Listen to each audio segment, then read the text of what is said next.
Buenas noches, muy buenas noches a todos. Muchas gracias por estar presentes aquí en este nuevo webinar. Estamos abriendo el año de lo que sería la continuación del año pasado. Hemos comenzado a través de Ecoforum Paraguay, un grupo de cardiólogos de la Sociedad Paraguaya de Cardiología que disfrutamos de hacer imágenes cardíacas. Hemos comenzado a hacer charlas y con talleres en forma mensual y estamos muy contentos actualmente de continuar en este año 2020. Iniciamos un poco tarde, nada más porque por el tema que todo el mundo sabe, pero a partir de ahora estamos queriendo comenzar y hacerlo una vez al mes. Ahora tenemos el apoyo, por suerte, y la coorganización de la Sociedad Paraguaya de Cardiología a través del Consejo de Cardiología No Invasiva, que lo preside justamente acá con nosotros el doctor Emilio Lovera, que va a estar acompañándonos en todas estas reuniones mensuales y organizando con nosotros. Y estamos muy contentos porque hoy queremos dar un tema muy actual, un tema de mucha importancia que estamos viendo mucho en nuestros consultorios, en los hospitales. Se trata de la resincronización de la terapia de resincronización cardíaca. Como todos sabemos, la insuficiencia cardíaca es una de las enfermedades cardiovasculares que más produce alteraciones de la morbimortalidad y produce mucho gasto principalmente. Eh, Sabemos que con la terapia farmacológica en los últimos años se ha mejorado mucho, pero todavía vemos que falta mucho más.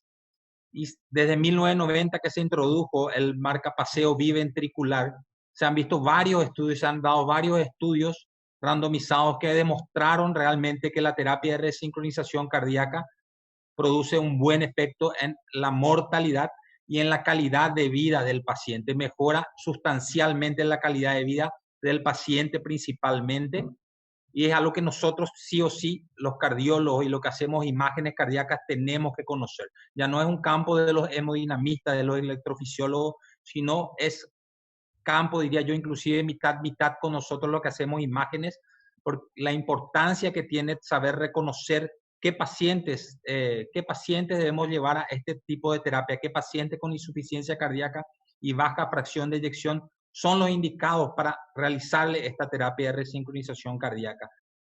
A través de métodos que nosotros tenemos aquí en Paraguay, principalmente el electrocardiograma y el ecocardiograma que vamos a dar hoy, cómo nos sirve para individualizar a este tipo de pacientes y principalmente para el seguimiento de este tipo de pacientes una vez colocado el aparato de resincronización. Cada vez en nuestros consultorios de imágenes recibimos más pedidos de optimización del resincronizador, el seguimiento del resincronizador y de la identificación de aquellos pacientes que van a ser beneficiados con esta terapia.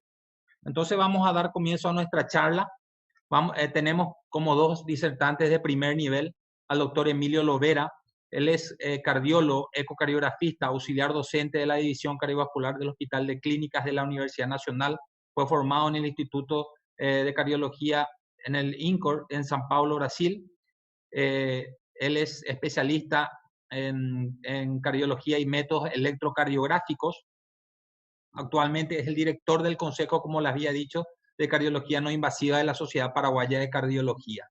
Él nos va a hablar sobre el electrocardiograma y la resincronización cardíaca.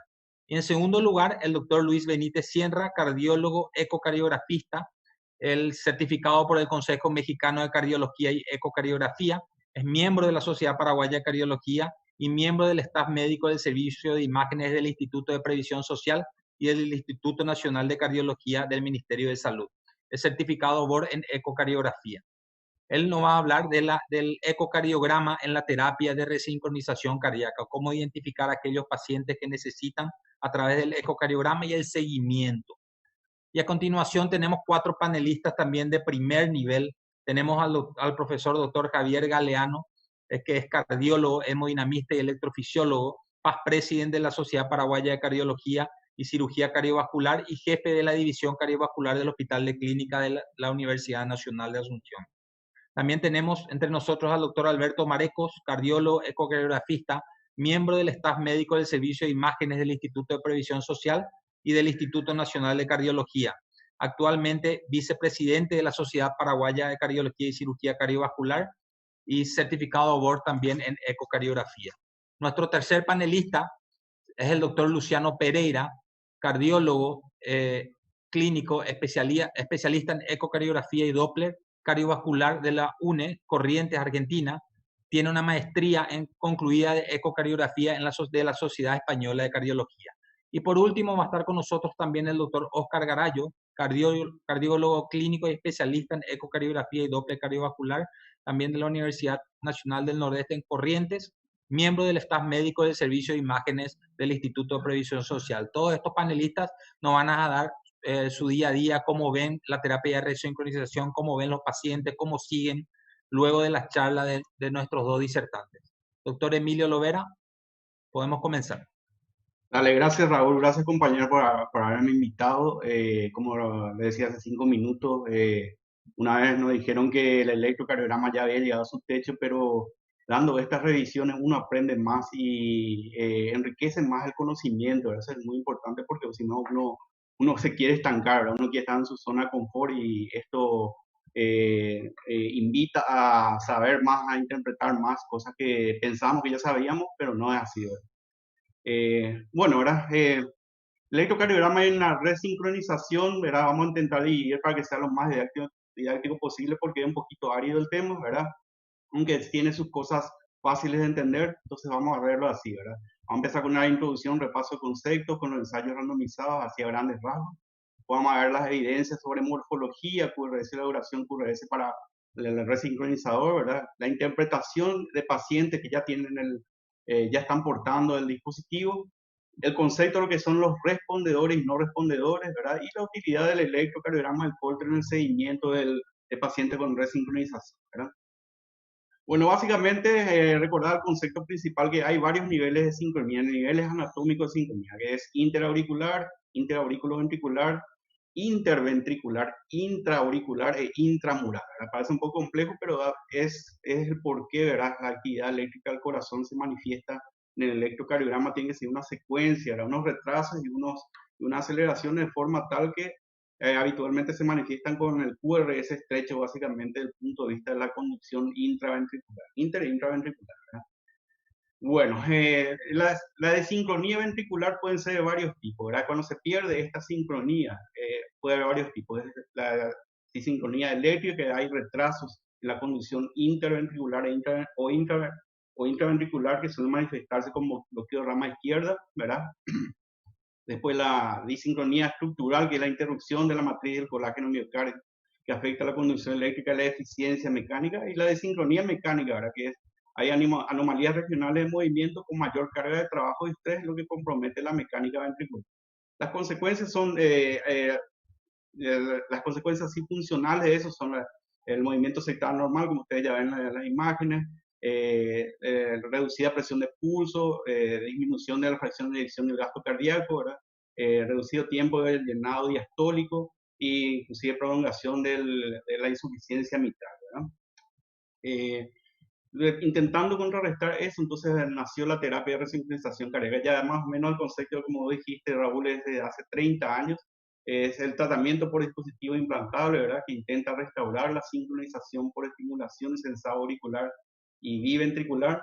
Con esto se intenta tener la modificación de la secuencia de la activación electromecánica auriculoventricular, interventricular e intraventricular en pacientes con disincronía ventricular.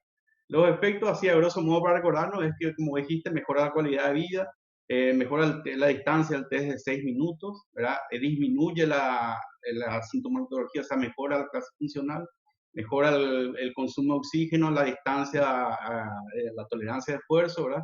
El corazón mejora la función, el tamaño, o sea, se revierte el remodelado, ¿verdad? Eso también influye en el pronóstico clínico del paciente, o sea, menor internación hospitalaria, menor días hospitalarios, reduce la mortalidad, ¿verdad?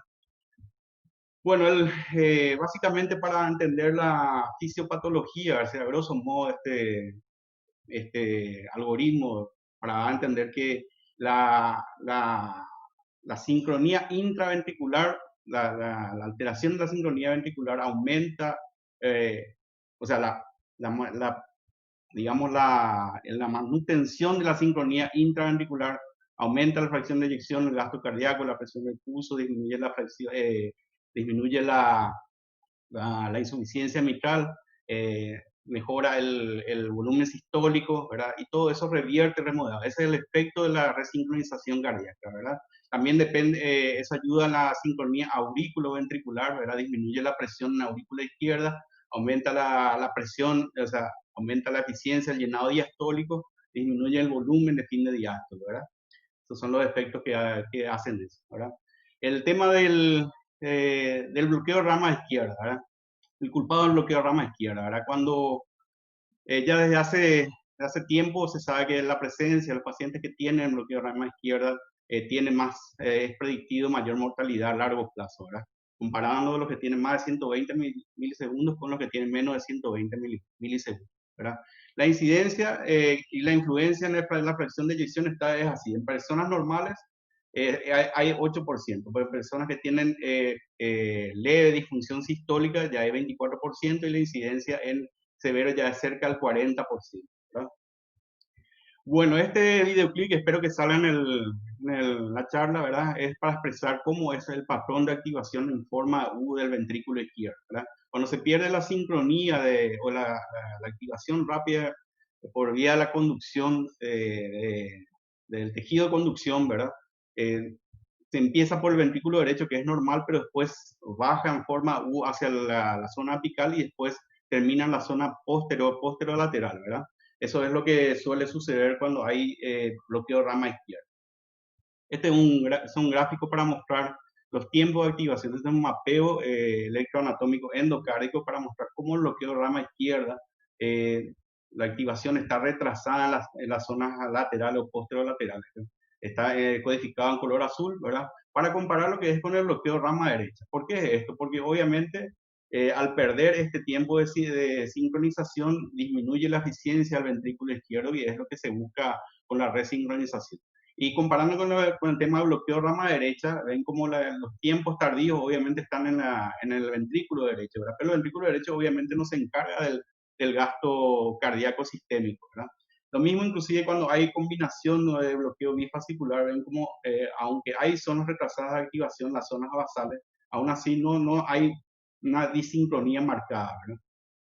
Entonces, esta parte es para mostrar cómo en un paciente normal, que no, un videoclip a grosso modo, como en un paciente normal eh, que tiene bloqueo funcional de rama izquierda, ven como, o sea, vamos a ver un poco si podemos nuestro videoclip, vamos a intentar volver.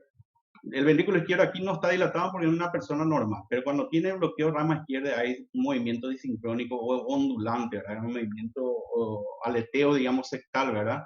Eh, y eso disminuye la fracción de eyección. Cuando uno tiene bloqueo de rama izquierda, la fracción de eyección es normal, ¿verdad?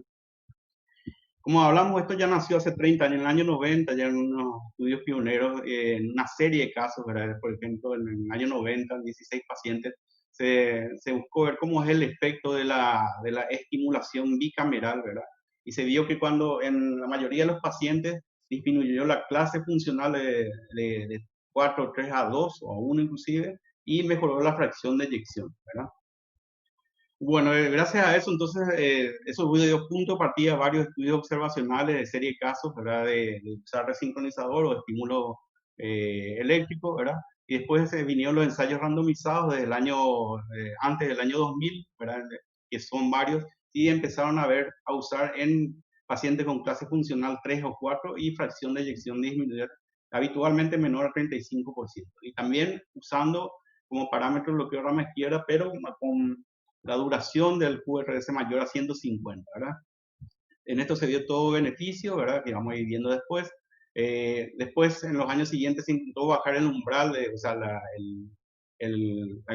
duración del QRS para saber si había beneficio, y aún se veía beneficio, pues, comparando con tratamiento médico o comparando con solo implante de cardiodefibrilador, se dio beneficio en estos pacientes, ¿verdad?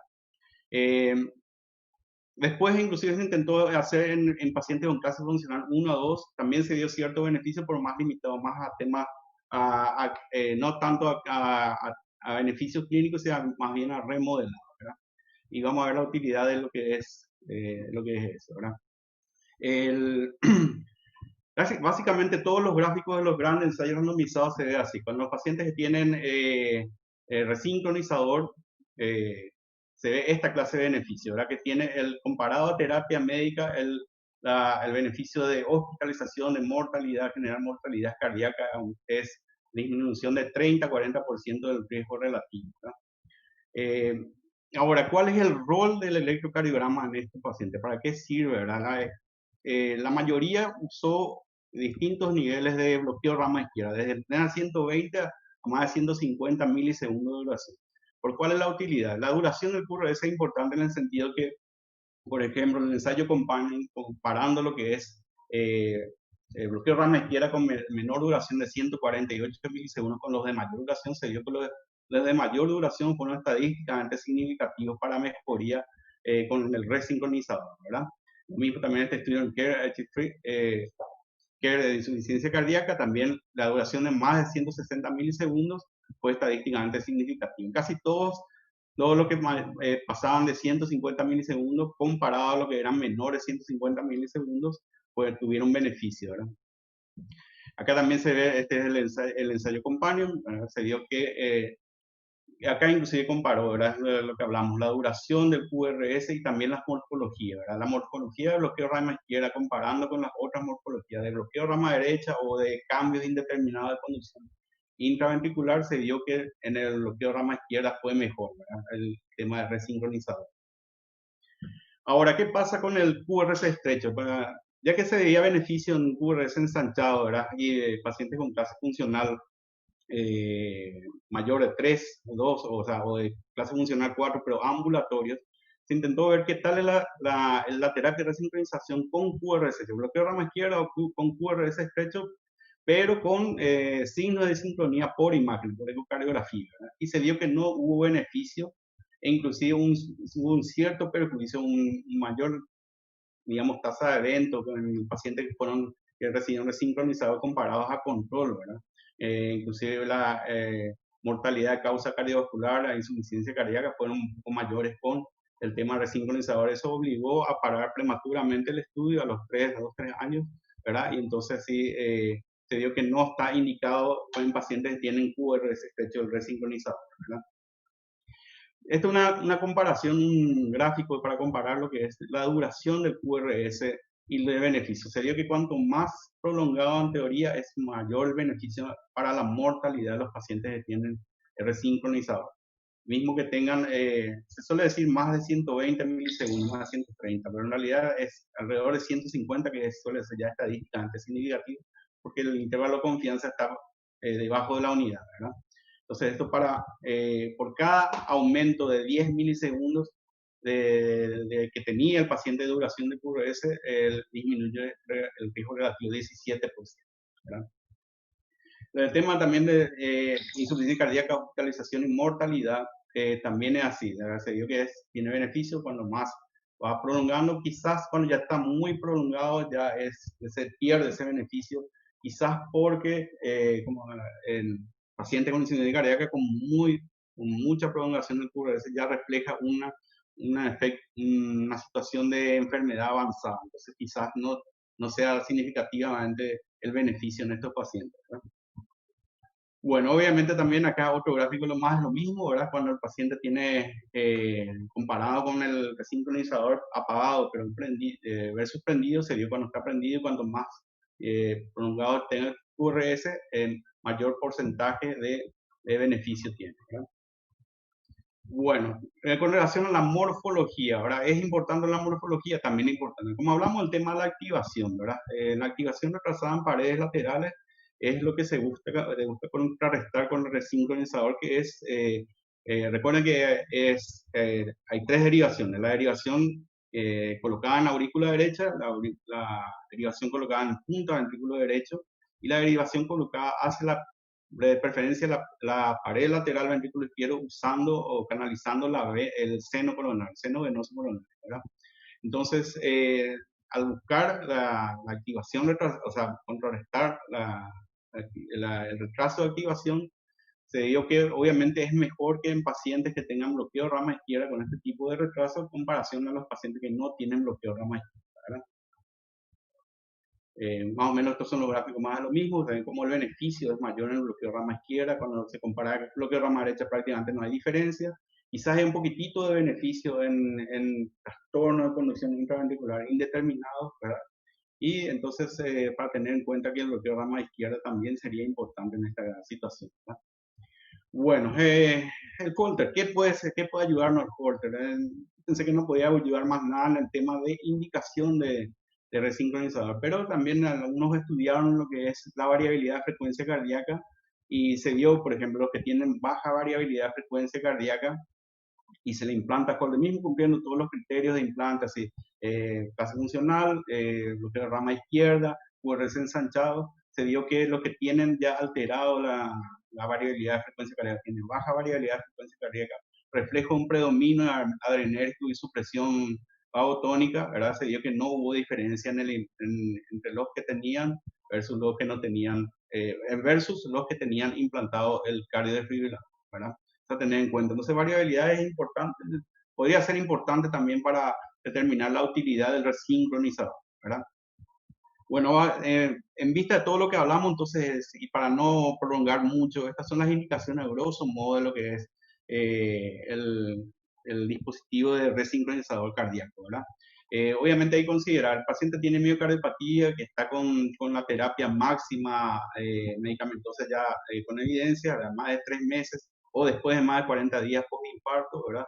O que se tendría necesidad de implante de marcapaso clásico, ¿verdad? Si tiene fracción de eyección baja y descartando las contraindicaciones, o sea, baja probabilidad de sobrevida, entonces se evalúa la clase funcional. En estos dos o tres tipos de clase funcional, que es 2 y 3, y los de clase funcional 4, ambulatorio, es donde se ven más beneficios de indicación de clase 1, ¿verdad? ¿Por qué clase funcional 4 ambulatorio? En el sentido que los que son ambulatorios en teoría tienen buen pronóstico con estos dispositivos. Eso para comparar con los que tienen clase funcional 4 o ya en estadio de ya avanzado, que ya dependen de medicación inotrópica, o que depende de dispositivos mecánicos para el gasto cardíaco, entonces eso ya es difícil, están en fila de trasplante, entonces ya es difícil que ese corazón recupere con el resincronizador, por eso no se considera esa clase de paciente, ¿no?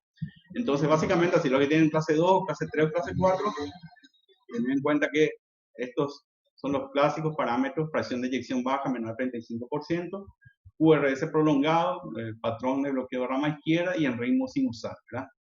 Cuando esto va disminuyendo, ya, por ejemplo, ya tiene menos ensanchado el QRS, por ejemplo, se está volviendo indicación clase 2, ¿verdad? Clase 2 de este color, pues de este color, ¿verdad? Pero cuando tiene, por ejemplo, patrón de bloqueo de rama, pero que no es de bloqueo de rama izquierda, sigue siendo indicación clase 2 en los pacientes que son sintomáticos.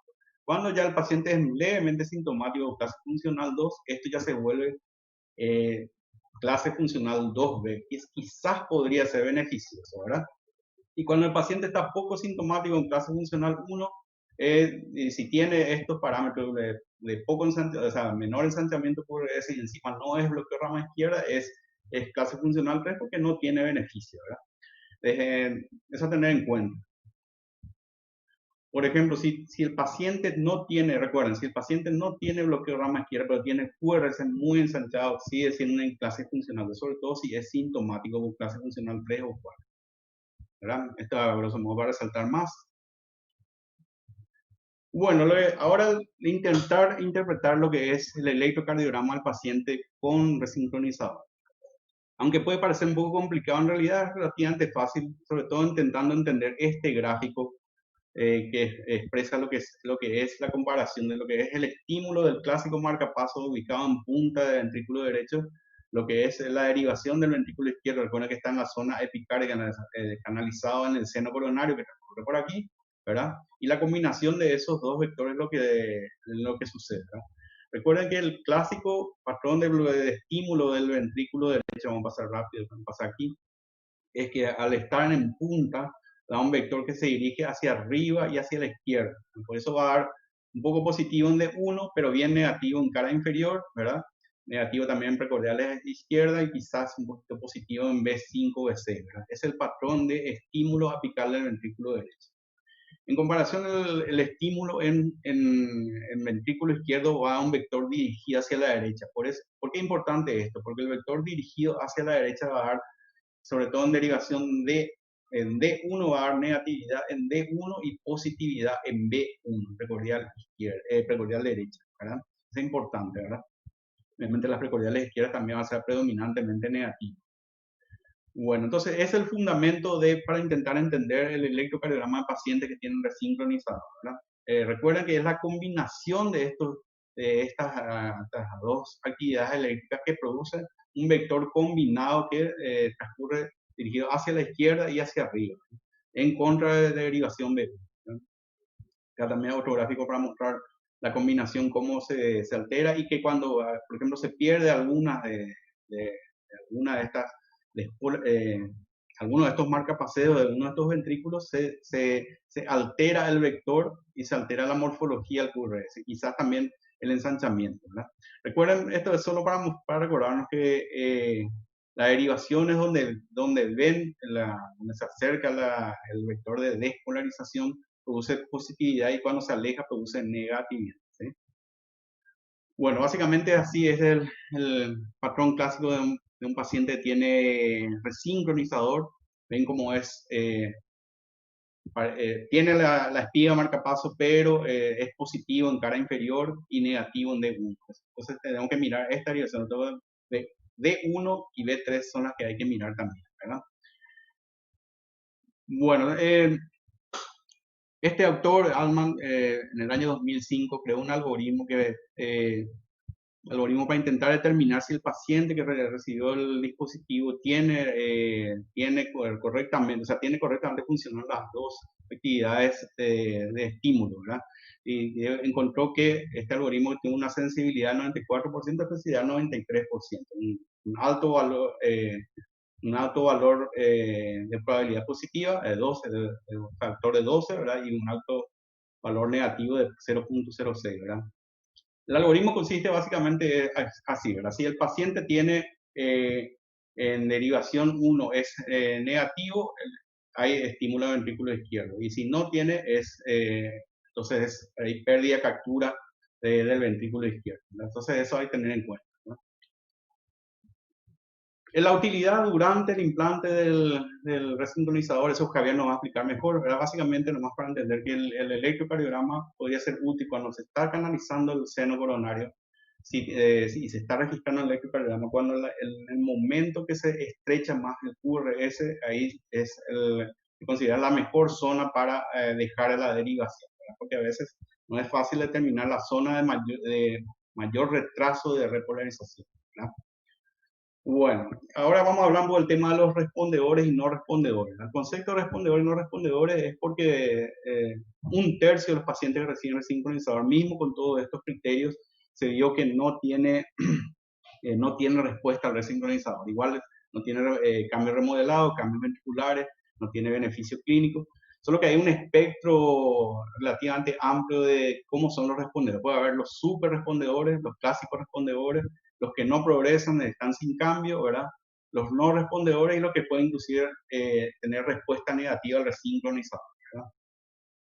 La magnitud de beneficio, entonces, recuerden, es mayor cuando el QRS es más ensanchado, tiene patrón bloqueorama izquierda. En mujeres, ¿por qué mujeres? Porque mujeres, en teoría, se usaron el mismo criterio de ensanchamiento QRS, solo que las mujeres tienen corazón más pequeño, entonces, en teoría, en comparación a hombres, tienen la misma, digamos, la misma duración de QRS, se benefician más del resincronizador.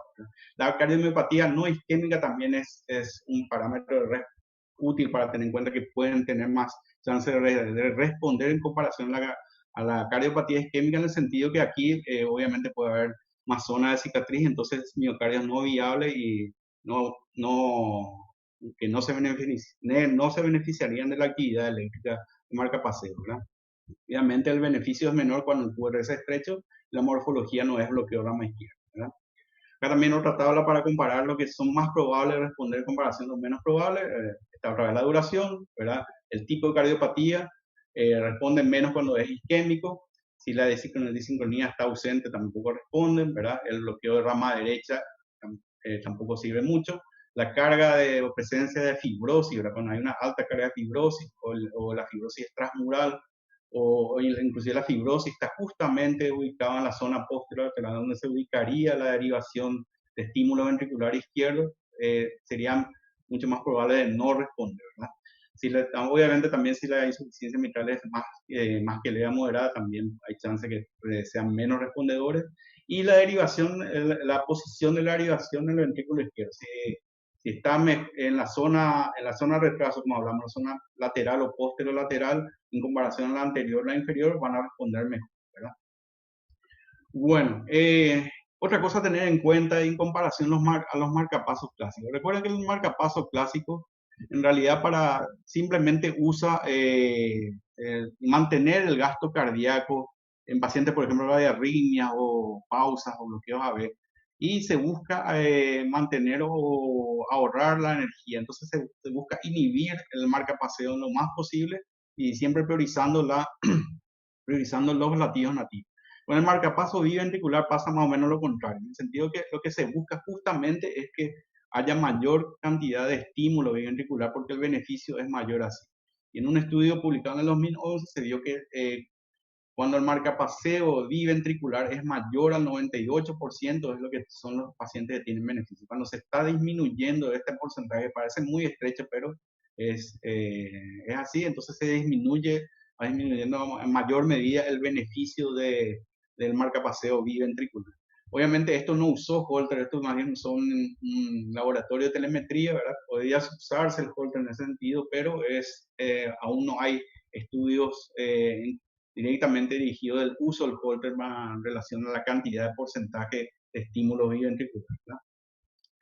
Bueno, acá está el tema de los no respondedores. ¿Verdad? Ven como, por ejemplo, barra negra son los no respondedores, mismo que tengan el criterio de QRS ensanchado, el rango está entre 30 a 25%, ¿verdad? Quizás responde un poquito más cuando más ensanchado tienen, pero esa es la limitación, esa es la crítica que siempre los estudios de imagen para la resincronización o para valorar la sincronía cuestionan lo del tema del electrocardiograma, ¿verdad? Entonces, acá, por ejemplo, acá también resalta que el porcentaje de no respondedores en estos ensayos en Companion, en Miracle, fueron de 64 a 60-65%, ¿verdad? ¿Y por qué también quizás la duración QRS? Como hablamos, cuanto más prolongado el QRS, quizás esto ya reflejaría una cardiopatía estructural más avanzada. Entonces, por eso quizás no responde nada. Pero acá como es, sobre todo en 150, alrededor de 150 de estadísticamente significativo el beneficio del resincronizador.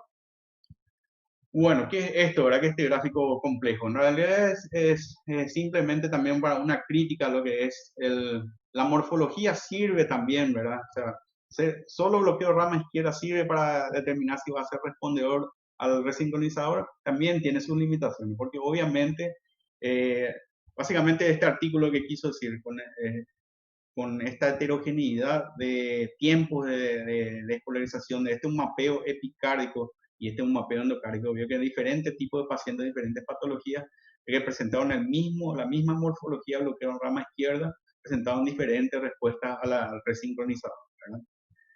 Bueno, y en el electrocardiograma en el seguimiento, ¿para qué serviría, verdad? Obviamente para saber si hay respuesta o hay marcapaseo. Por ejemplo, se vio que cuando se consigue cierto estrechamiento QRS post-implante, se vio que conseguía más reversión de remodelado ventricular, ¿verdad? Y cuando inclusive pasaba, y este es para mostrar el efecto contrario, cuando no se conseguía inclusive ese ensanchado, era inducido por el estímulo de marcapaseo ventricular derecho, se vio que había deterioro de la fracción de eyección del ventrículo izquierdo. Bueno, ¿qué más puede decirse? Obviamente también otro estudio, este publicado en 2017 en la revista American Heart, ¿verdad? Que vio que cuando la duración en pacientes que tenían la disminución de la duración del QRS en comparación a los pacientes portadores del dispositivo que no disminuía el QRS, el beneficio o la sobrevida de eventos era mejor, ¿verdad?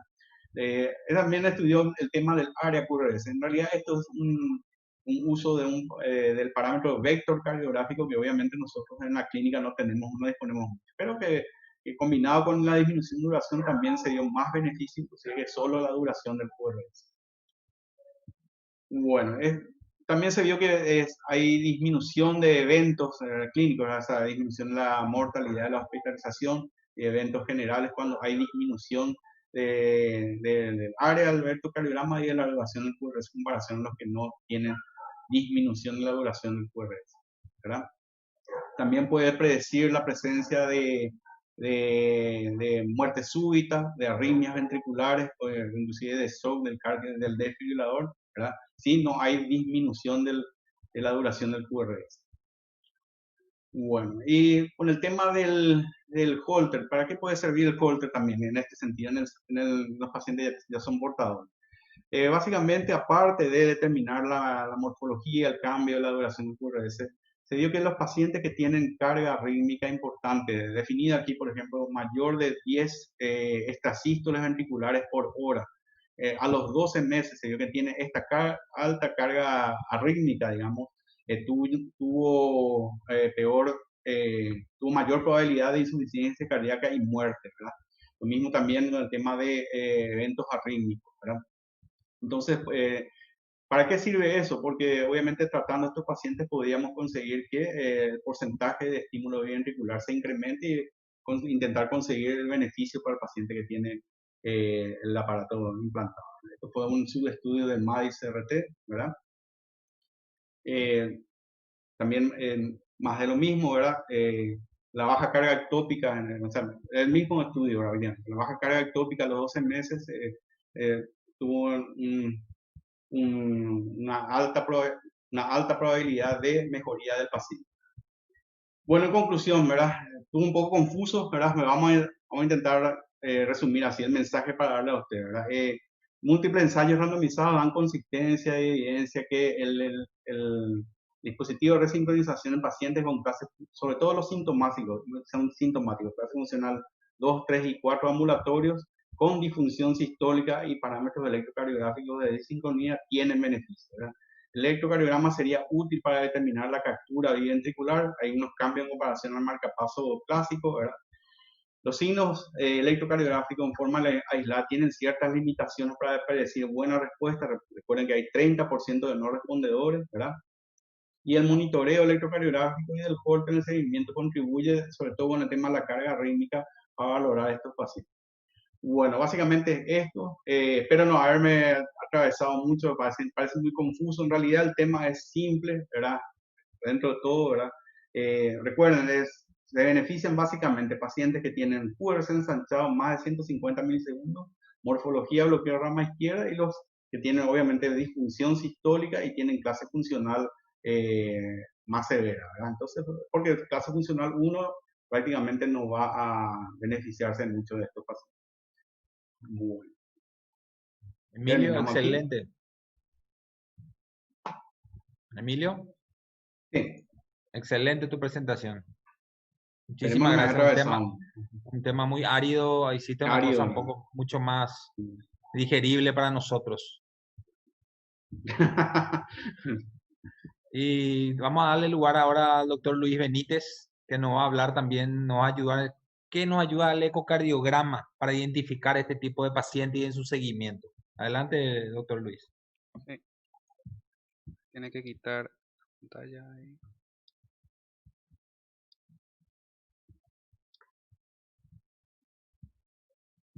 Está compartiendo todavía el doctor Lovera su presentación. Hay que quitar.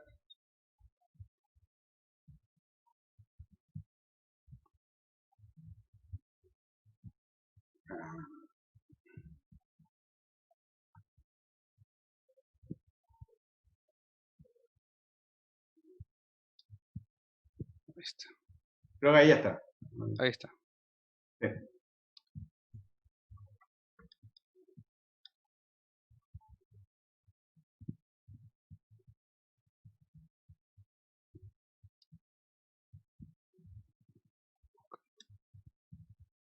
Control láser, ahí está. Bueno, muy buenas noches a todos. Muy contento de poder compartir con ustedes información que Ecoforum considera importante para la práctica diaria del cardiólogo clínico y del cardiólogo especialista. A modo de introducción, el tratamiento de la insuficiencia cardíaca representa un costo muy elevado para cualquier sistema de salud, con altas tasas de morbimortalidad en personas mayores de 60 años. El pronóstico de estos pacientes con insuficiencia cardíaca a mediano y a largo plazo, aún con tratamiento médico óptimo, sigue siendo sombrío. Es por ello que se ha buscado, a través de nuevas técnicas y nuevas herramientas terapéuticas, poder hacer frente a esta patología. La introducción del resincronizador cardíaco es uno de los avances más importantes de los últimos tiempos. Varios ensayos clínicos han demostrado que el resincronizador disminuye la morbimortalidad de estos pacientes y aumenta la calidad de vida. Estadísticamente, en estas gráficas podemos observar que el americano, el adulto joven, tiene un riesgo del 20% de presentar insuficiencia cardíaca y el costo para el sistema de salud es de unos 30 billones de dólares al año. En Europa, la prevalencia del 1 al 2% en países desarrollados correspondería más o menos a 10 millones de habitantes. Es una prevalencia muy alta. El riesgo de insuficiencia cardíaca en pacientes mayores de 55 años es del 33% en hombres y 28% en las mujeres. Como pueden ver, las estadísticas hablan por sí solas y el costo para el sistema es altísimo. A modo de reseña histórica, esta línea de tiempo nos grafica los diferentes estudios que el doctor Emilio nos habló previamente, como el Miracle, el Contact, el Companion, donde ya se demostró que el resincronizador asociado con el desfibrilador automático implantable mejoran espectacularmente la calidad de vida de estos pacientes y disminuyen la morbimortalidad. Las guías de práctica clínica del 2013 ya nos indican el resincronizador como una terapéutica aceptable. En este flujograma terapéutico de las guías 2017, las americanas, ya podemos ver que el resincronizador tiene una indicación de clase 1 en pacientes con insuficiencia cardíaca clase funcional 2-4 con fracción de expulsión menor al 35%, que tengan un ritmo sinusal, un QRS mayor a 150 milisegundos con imagen de bloqueo de rama izquierda. Las guías europeas de insuficiencia cardíaca del 2016 también ya en su flujograma terapéutico indican el uso de la terapia con resincronizador. Cabe mencionar que en ninguna parte de las guías nos mencionan algún otro parámetro ecocardiográfico además de la fracción de expulsión. Sin embargo, sabemos que existen otros parámetros ecocardiográficos que nos pueden dictaminar, guiar y hacer seguimiento de estos pacientes con insuficiencia cardíaca para poder instaurar el resincronizador. Para poder hablar de disincronía ventricular, primero tendríamos que hablar de cuál es la secuencia normal electromecánica en un ciclo cardíaco. Hay tres fases de activación electromecánica que debemos conocer. El primer sitio de activación es el acoplamiento aurículo-ventricular, la segunda activación se da a nivel intraventricular y la tercera activación se da a nivel interventricular. Las tres deben trabajar coordinadamente y de manera sincrónica para poder obtener un gasto cardíaco normal. A nivel de la activación aurículo-ventricular, esta se refleja por un QRS precedido de una onda P, un PR constante, normal, lo cual garantiza un llenado eficiente y un gasto cardíaco normal. A nivel de la activación intraventricular, tenemos que todos los segmentos de la pared del ventrículo izquierdo deben contraerse homogéneamente y al mismo tiempo para poder asegurar una adecuada mecánica ventricular, una buena fracción de expulsión. A este nivel lo que podemos obtener es una buena DPDT, una buena presión del pulso y un volumen sistólico final adecuado.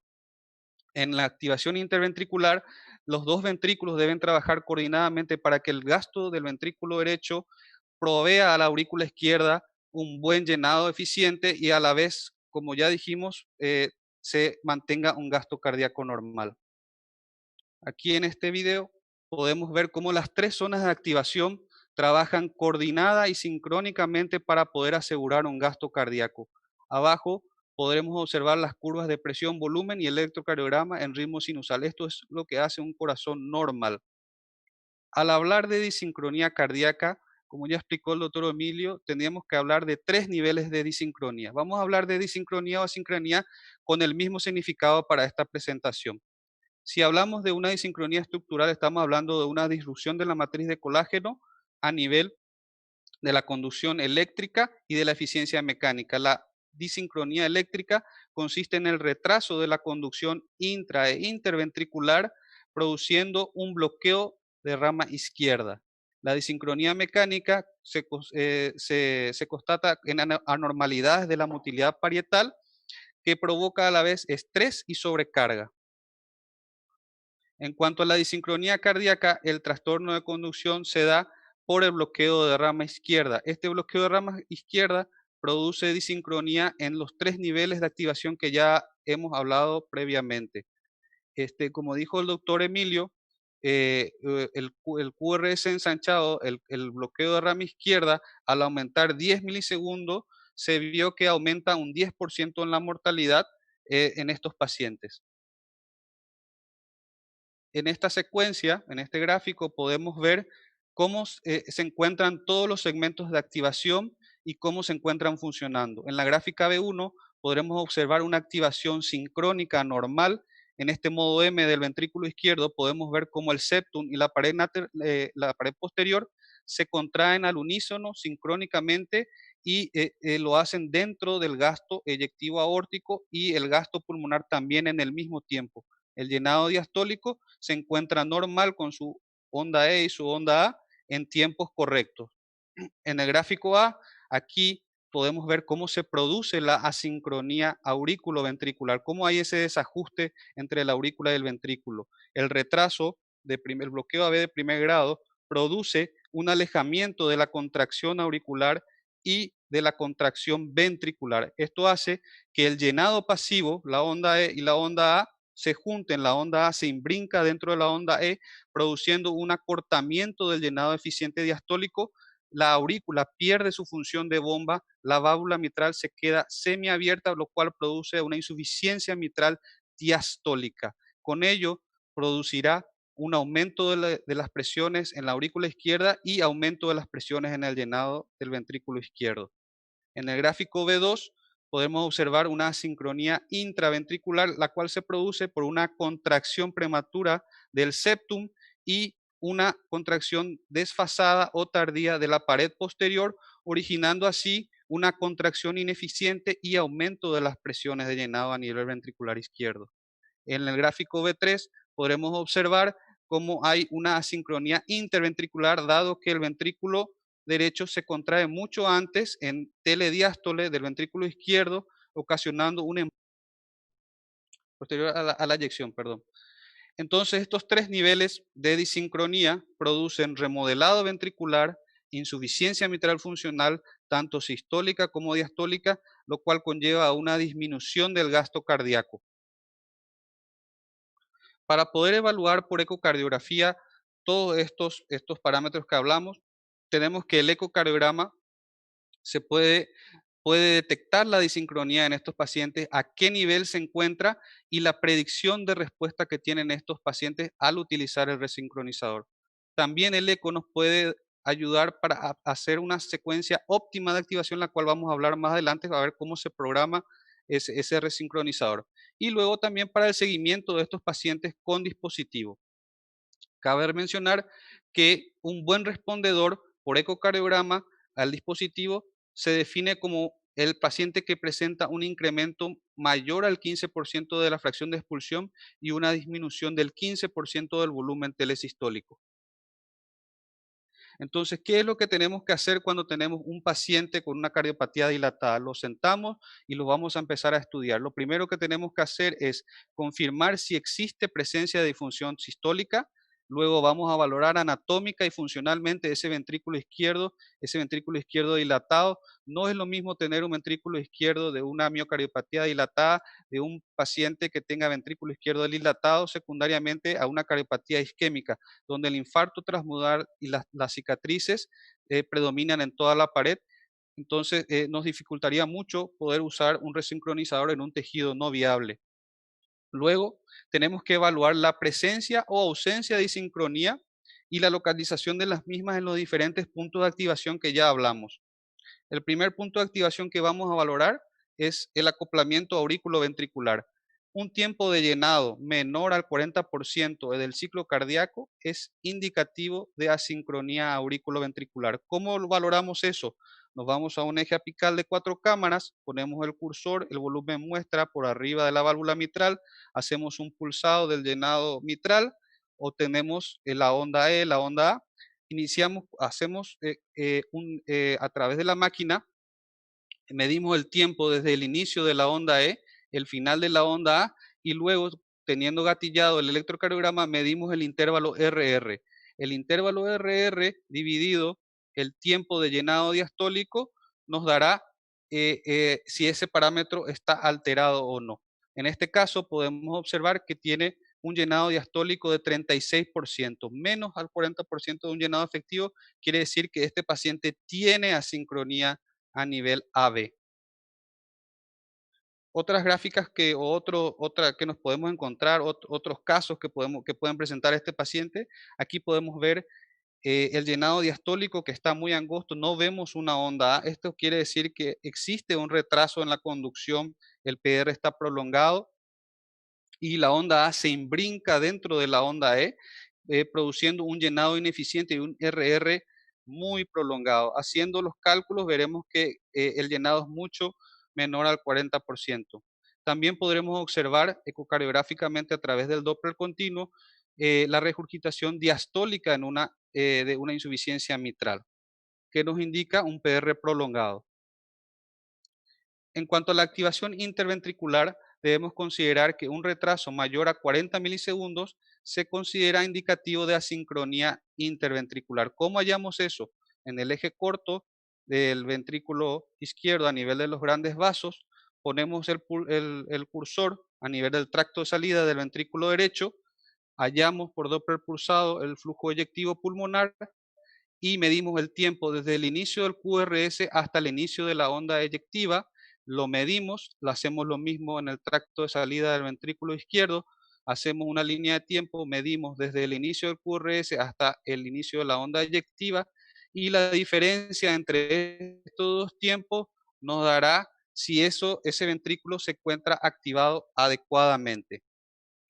Para poder valorar la asincronía intraventricular por ecocardiograma tenemos diversas técnicas convencionales y nuevas técnicas hoy en día de las cuales vamos a estar hablando. El modo M, el Doppler tisular color, el Doppler derivado del Doppler tisular color vendrían a ser las técnicas convencionales que se utilizan en todos los laboratorios de ecocardiografía. El TSI, el Tissue Synchronization Imaging, es una técnica nueva derivada del Doppler tisular color. Las contracciones posistólicas, el strain rate y el tissue track Doppler tisular como del strain por técnica de speckle tracking. La ecocardiografía 3D también nos aporta mucha información para poder valorar la disincronía intraventricular, la cual vamos a hablar ahora mismo. El modo M, podemos hallar asincronía intraventricular a través del modo M, poniendo un eje corto a nivel de los músculos papilares, trazamos el modo M, podemos ver el pico sistólico máximo del septum y el pico sistólico de la pared posterior, medimos el tiempo en que ocurren estos dos picos y si existe un valor mayor a 50 milisegundos, se considera que este paciente está desincrónico. Y un punto de corte mayor a 130 milisegundos lo podemos catalogar como respondedor al resincronizador a este paciente. Si tenemos problemas a veces para poder ver el septum, dónde llega el pico sistólico, lo que tenemos que hacer es poner Doppler tisular color en ese modo M y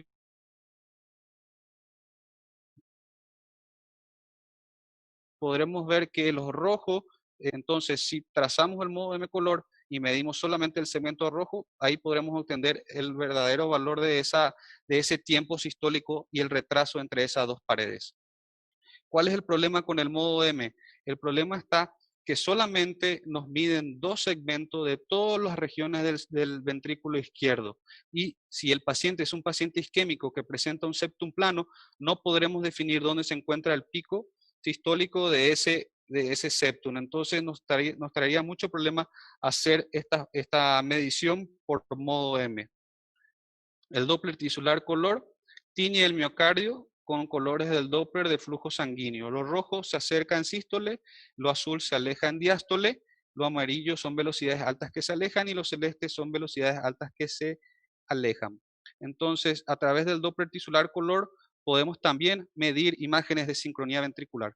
Veremos que el Doppler tisular color offline, a través de una aplicación en la máquina, el del Q-análisis, podemos adquirir buenas imágenes de cómo están esos segmentos miocárdicos y cómo se contraen con respecto a la pared contralateral. Entonces, lo que nosotros hacemos es tomar imágenes en 4, en 2, en 3 cámaras, podemos poner el cursor en el segmento que deseamos procesar o estudiar, ponemos en Doppler tisular color y automáticamente la máquina nos dibuja el gráfico de la onda S, de las velocidades de acortamiento de ese segmento, una onda S, una onda E, una onda A. Entonces es lo mismo que el Doppler tisular pulsado en directo, pero solamente que lo haremos offline, y esta técnica permite poder estudiar varias regiones a la vez, a diferencia del Doppler tisular online. Aquí, como podemos ver, se pueden representar los 3 segmentos de la pared lateral, el segmento basal, medio y apical, con los gráficos, cada uno tiene su color correspondiente, y aquí podemos ver la onda S de cada uno de los segmentos, ¿sí? En las vistas apicales siempre hay una reducción de las velocidades del Doppler tisular pulsado desde la base hacia el ápex. Existe un gradiente decremental que está dado por el acortamiento longitudinal del miocardio. Lo normal es que las bases tengan mayor velocidad de acortamiento y la punta tenga una menor velocidad de acortamiento. Es lo contrario que lo que sucede en la deformación por strain. El strain, la punta siempre tiene mayor deformación que las bases. Entonces, ¿cómo podríamos utilizar este parámetro para poder valorar la disincronía? El parámetro más analizado es la diferencia entre ambas paredes opuestas del septum y de la pared lateral en los segmentos basales, y una diferencia más de 65 milisegundos nos traduce que ese paciente se encuentra con asincronía intraventricular.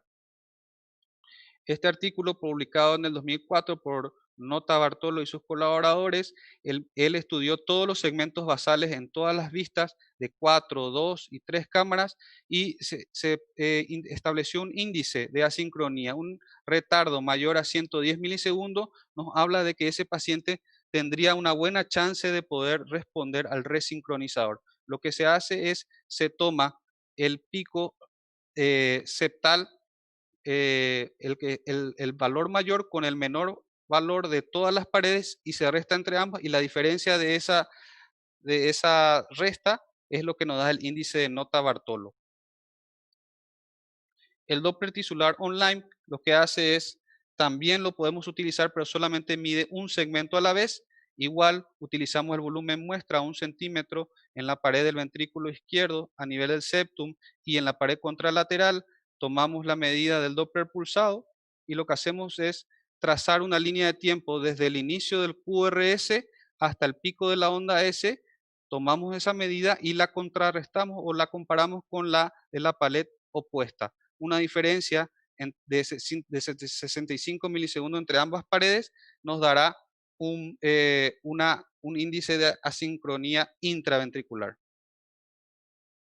En cuanto a las nuevas técnicas, tenemos que el tissue tracking es una forma de expresar en colores lo que estamos haciendo con el Doppler tisular color en el Doppler pulsado. Lo que hace es, utiliza información derivada del Doppler tisular color, mide el tiempo al pico de la velocidad miocárdica sistólica durante el periodo eyectivo. Lo que hace es, en forma automática, medir el tiempo que transcurre desde el inicio del QRS hasta el pico de la onda sistólica máxima. Si está normal ese tiempo, lo pinta de verde, y si está retrasado, lo pinta en rojo. Aquí vemos una imagen de 4 cámaras con tissue tracking, y como hemos dicho, lo verde significa que está sincrónico, ocurre en un periodo entre 50 y 150 milisegundos, y lo rojo ocurre entre 300 y 500 milisegundos, lo cual indica una sincronía grave.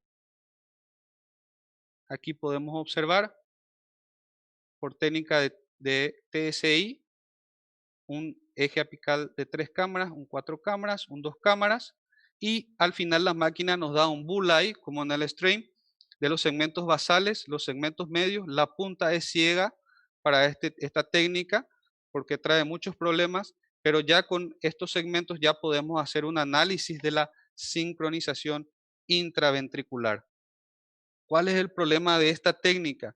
El problema de esta técnica es que muchas veces la máquina mide el tiempo que transcurre desde el QRS hasta el pico sistólico máximo, y muchas veces nos da más de un pico sistólico máximo las curvas de Doppler. Entonces esta técnica no mide desde el primer pico que le aparece, mide desde el más alto de todos los segmentos. Entonces puede indicar asincronía en un segmento en el cual no tiene asincronía. Por eso siempre hay que compararla con otra técnica, por Doppler tisular color, por modo M, o por una técnica más avanzada para poder corroborar esa asincronía. Aquí tenemos el ojo de buey nuevamente. También podemos obtener información de la sincronía intraventricular por ecocardiograma 2D del Doppler tisular. Se puede hacer strain por Doppler tisular.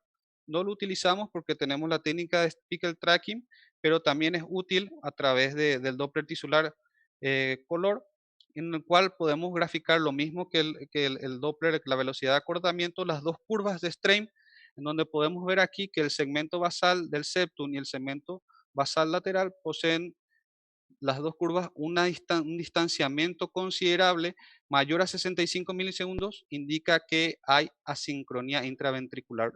Lo normal sería que estas dos curvas bajen al unísono al mismo tiempo. Aquí tenemos otra técnica, que es strain por técnica de speckle tracking, en donde aquí podemos observar las curvas con las que ya estamos familiarizadas. Son las curvas de sincronía de todos los segmentos que estamos analizando en el eje de 4 cámaras, 2 cámaras, 3 cámaras, y podemos ver que todas las curvas bajan al unísono y llegan a su pico máximo antes del cierre de la válvula aórtica. Luego, posteriormente, empiezan a subir. Eso es normal. Si existe disincronía, veremos que algunas curvas pasarán después del cierre de la válvula aórtica y llegarán a su deformación máxima después incluso de que la válvula aórtica se haya cerrado. Aquí tenemos el bullseye en rojo, donde todos los segmentos se contraen de manera dinámica y sincrónica. Lo rojo es lo normal. Aquí tenemos nuestras gráficas de todas las caras del ventrículo izquierdo. Tenemos nuestras curvas de sincronía. Tenemos el modo M anatómico con la alfombra roja y nuestro bullseye. Esto es lo que nos provee las máquinas diariamente en estos pacientes que estamos buscando asincronía intraventricular. ¿Cómo sería si el paciente presenta asincronía intraventricular por técnica de strain? Aquí tenemos una desorganización total de las curvas. Podemos ver que estas curvas se contraen mucho antes y estas curvas se contraen mucho después, incluso después del cierre de la válvula aórtica. Esto correspondería a los segmentos del septum y esto a los segmentos posterolaterales, como se da en un bloqueo de rama izquierda. Y aquí podemos ver una diferencia tremenda entre ambas en el tiempo, entre ambas curvas, lo cual indica una asincronía grave. Otra técnica que podemos valorar asincronía intraventricular son las contracciones postsistólicas. Luego de hacer el strain, podemos también tener un mapa paramétrico con índice postsistólico de estas contracciones. ¿Qué nos indica este mapa en azul? Nos indican que todos los segmentos que tengan un valor mayor a 20 se siguen contrayendo posterior al cierre de la válvula aórtica. En este caso, en este paciente con cardiopatía dilatada, podemos observar que la mayoría de los segmentos basales están pintados en azul fuerte, quiere decir que se contraen mucho después del cierre de la válvula aórtica y están totalmente asincrónicos con respecto al septum. Eso nos habla de que existe una asincronía muy alta intraventricular. Por strain radial también podríamos hacer el diagnóstico de asincronía intraventricular. Es prácticamente casi igual que el modo M, en el sentido que tomamos la imagen a nivel de los músculos papilares en el eje corto y podemos hacer el strain y vemos como todas las curvas en sístole antes de del cierre de la válvula aórtica se aumentan y se contraen y van todas de la mano, todas al unísono, cuando existe una desorganización entre estas curvas y se da, por ejemplo, posterior al cierre de la válvula aórtica, entonces podemos también hacer el diagnóstico de una asincronía intraventricular. Un punto de corte mayor a 30 milisegundos predice una mejoría significativa a la respuesta del resincronizador cardíaco. Aquí tenemos una curva más simple en donde solamente tenemos el septum y la pared posterior y podemos ver que existe un retraso significativo entre ambas curvas. Este artículo en el 2008 se publicó en el Circulation, fue el estudio Prospect, creo que el doctor habló también ya de ello, en donde prácticamente se echan a la borda todos los parámetros ecocardiográficos que predicen respuesta al resincronizador cardíaco. Pero este artículo se hizo mucho antes de que aparezcan las nuevas técnicas, las cuales nos aportan información precisa de que si este paciente podrá responder o no. Incluso hubo muchas críticas en este artículo porque muchos pacientes seleccionados tenían fracción de expulsión mayor a 35%, el TSI que se hizo no era un TSI bueno, no se hizo a todos los pacientes, incluso había gente que recién estaba empezando a hacer estas técnicas de Doppler tisular y no tenían la suficiente expertise para poder hacer esta técnica. Entonces es muy criticado, por lo que actualmente salieron muchísima información, muchísimos artículos en los cuales se respalda el uso del ecocardiograma. Para poder indicar un resincronizador cardíaco, tenemos que tener en cuenta 3 aspectos claves. Primero, elegir el mejor candidato, lo cual implica que ese paciente debe tener disincronía tanto eléctrica y mecánica. ¿Qué implica tener disincronía eléctrica? Que el paciente tenga bloqueo de rama izquierda, un QRS ensanchado mayor a 150 milisegundos y que se compruebe por ecocardiograma que tenga disincronía mecánica, como ya hemos visto al evaluar todos los segmentos de activación. Otro parámetro que debemos tener en cuenta es que ese paciente deba tener capacidad para responder a la terapia de resincronización. Y otro aspecto, la colocación de los electrodos y la optimización del dispositivo que vamos a ver más adelante. Aquí en esta gráfica podemos observar todas las variables que nos indican que ese paciente va a poder responder a la terapia de resincronización. El QRS, la morfología de rama izquierda, la de la anchura del QRS mayor a 150 milisegundos, el ventrículo derecho debe funcionar adecuadamente, ese paciente debe tener viabilidad miocárdica si es un paciente isquémico, se debería también valorar la viabilidad global, también las cicatrices, si tiene una baja carga de cicatrices, si es un paciente isquémico, debemos tener disincronía mecánica y la función renal que esté preservada. Todos estos parámetros, si el paciente lo tiene, nos darán la pauta de que va a responder a la terapia de resincronización cardíaca. En las guías del 2013, como ya habló el doctor, tenemos también parámetros que nos dirán indirectamente si ese paciente va a responder a la terapia de resincronización. Bueno, aquí tenemos 3 casos diferentes de pacientes con cardiopatía dilatadas y tenemos que decidir a cuál de ellos le vamos a poner resincronizador. ¿Cuál de ellos cumple con todos los criterios que nosotros hemos hablado anteriormente? Bueno, primero tenemos que ver si ese paciente tiene disincronía electromecánica. Eléctrica tiene que tener un bloqueo de rama izquierda, tiene que tener un QRS ensanchado. Aquí podemos ver que el paciente, el último de la derecha, no presenta bloqueo de rama izquierda, por lo cual nos quedamos con estos 2 pacientes. Estos 2 pacientes presentan bloqueo de rama izquierda, pero el segundo presenta fibrilación auricular por momentos, entonces no será candidato. Y el primer paciente lo que nos aporta es que cuando le hacemos el strain, vemos las curvas típicas de patrón de respuesta al sincronizador. El septum se contrae mucho antes que la pared posterolateral. Hay una gran diferencia entre ambas curvas y eso nos dará la pauta de que ese paciente va a responder al resincronizador. Este artículo que me pasé, que ya habló el doctor Emilio, con pacientes que se implementó resincronizador en pacientes con QRS menor a 130 milisegundos, les fue muy mal. Es por eso que siempre tenemos que valorar la anchura del QRS y para poder predecir respuesta. Como ya hemos hablado, los parámetros de respondedores se pueden catalogar con parámetros clínicos y ecocardiográficos. Los parámetros clínicos nos darán que el paciente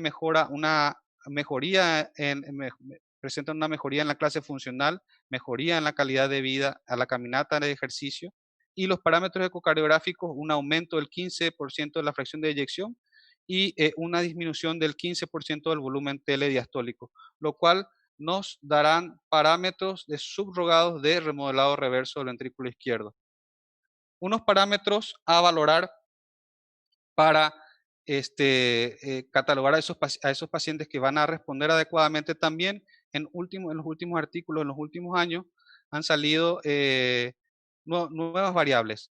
Por ejemplo, el septal flash o el flash septal consiste en un movimiento rápido del septum interventricular durante la contracción isovolumétrica, la cual se puede ver por strain también, en que el flash septal, si está presente en el modo M y si está presente en las curvas de strain, podemos observar que ese paciente va a responder a la terapia de resincronización. El rocking apical es otro parámetro, otra variable que nos dará la precisa para ver si ese paciente va a responder a la terapia de resincronización. ¿En qué consiste el rocking apical? Consiste en el movimiento horario de la punta con respecto a los segmentos basales y medios del ventrículo izquierdo. Ese movimiento característico que tiene la punta con bloqueo de rama izquierda nos dará la pauta de que ese paciente va a responder a la terapia de resincronización cardíaca. El patrón típico de strain, como ya hemos visto, aquí tenemos en una gráfica el patrón normal, el septum y la pared lateral sincrónicamente llegan hasta la deformación máxima y luego ascienden después del cierre de la válvula aórtica. Y un paciente que presenta disincronía, podemos observar que el septum se contrae mucho antes y la pared posterior mucho después, y esta diferencia entre estas dos curvas nos dará también el resultado que pueden responder a la terapia de resincronización. Aquí tenemos otro gráfico que representa lo mismo, y la ecocardiografía 3D hoy en día también nos da muchos parámetros para poder valorar la respuesta a la resincronización. ¿Qué es esto? Este es el índice sistólico calculado por 3D, el índice de dispersión sistólica por 3D. Estos equipos calculan el tiempo al volumen diastólico final en un ventrículo izquierdo en todos los segmentos. ¿Qué pasa? Las curvas de todos los segmentos de volumen y tiempo, al producirse la contracción, disminuye el volumen sistólico y todas las curvas van también al unísono, y esa dispersión entre las curvas es mínima, eso es lo normal. ¿Qué pasa si ese paciente tiene disincronía intraventricular? Las curvas se vuelven como una telaraña, se dispersa, la dispersión entre todas las curvas es muy grande y un porcentaje del mayor al 10% de esa dispersión de todas las curvas nos dice que ese paciente tiene disincronía importante intraventricular. Aquí podemos ver una imagen en 3D de cómo se presenta ese índice de sincronía sistólica. Tenemos el mapa polar con los 17 segmentos, el ventrículo izquierdo también pintado ahí en el globo, con la cascarita, de cómo se van contrayendo todos esos segmentos de manera asincrónica, y abajo la curva de volumen tiempo, en donde podemos ver todas las curvas del volumen sistólico totalmente desorganizadas y con una gran desproporción en cuanto a su dispersión. La ecocardiografía 3D también nos da mapas paramétricos para poder valorar la asincronía. Tenemos aquí también como el TSI que los segmentos rojos son los que se contraen más tardíamente y los verdes son los que se encuentran dentro de tiempo normal. Esto ocurrió en un paciente antes de que se coloque el resincronizador y posterior a la resincronización ven cómo mejora, todos los segmentos prácticamente se contraen al unísono. Entonces, haciendo un repaso rápido de todas las técnicas que hemos visto, tenemos varias variables, varios valores, y esto es lo que nosotros tomamos en cuenta. Si aplicamos todas las variables en estos pacientes, podemos tener una mejor conclusión y poder decidir si este paciente puede o no recibir terapia de resincronización cardíaca. En cuanto a la optimización, tenemos que lo que podemos hacer con el paciente que ya ha recibido resincronización cardíaca es poder optimizar si ese dispositivo se encuentra bien calibrado o no. Lo que podemos hacer es optimizar el intervalo AB y el intervalo ventrículo-ventricular. ¿Qué hacemos para poder optimizar este intervalo?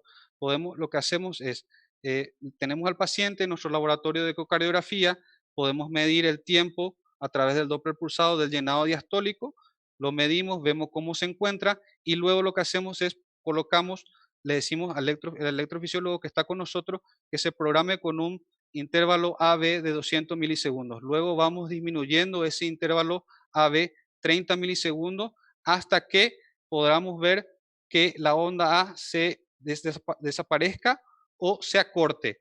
Y luego le sumamos otros 30 milisegundos y ahí debería quedar el intervalo AB normal para ese paciente. Eso es lo que hacemos cuando optimizamos si es que existe en ese paciente asincronía AB y tiene el dispositivo. En cuanto al intervalo interventricular, lo que hacemos es tomamos a nivel del tracto de salida del ventrículo izquierdo una BTI y miramos y le decimos al electrofisiólogo que está con nosotros que nos programe diferentes tiempos de estimulación entre el ventrículo derecho y el ventrículo izquierdo y el tiempo en donde se presente mayor o mejor gasto cardíaco, ese es el intervalo que deberíamos dejar. El seguimiento de estos pacientes debería hacerse una vez al año, no es necesario hacerlo mensual, a no ser que se vea que existe deterioro clínico importante o existan datos de discolocación del electrodo en el ventrículo izquierdo. Lo que se está usando, los nuevos, son los mapas polares para poder analizar los pacientes, sobre todo los pacientes isquémicos, de dónde vamos a colocar los electrodos. Lo que primero hacemos es un strain normal, vemos las áreas de cicatriz que posee ese paciente, un strain menor a menos 5% nos indica que ese paciente tiene un infarto transmural, que hay cicatriz.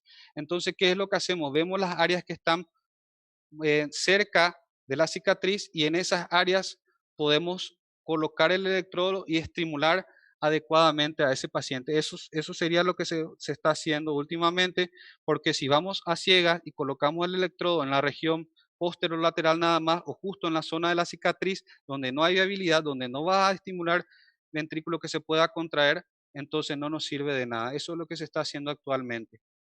Como conclusión, la evaluación de la disincronía es un parámetro adicional al electrocardiograma de superficie. A mayor número de parámetros, mejor probabilidad de una buena respuesta a la terapia de resincronización. El ecocardiografista debe estar familiarizado con los distintos métodos para la valoración de la disincronía y para resolver el dilema de los no respondedores se deberá intervenir un equipo compuesto por clínicos, electrofisiólogos, especialistas en insuficiencia cardíaca, ecocardiografistas expertos y todas las empresas que desarrollan nuevas tecnologías. No es fácil poder llegar a estos pacientes y hacer un buen diagnóstico así nada más. Bueno, último, un caso clínico.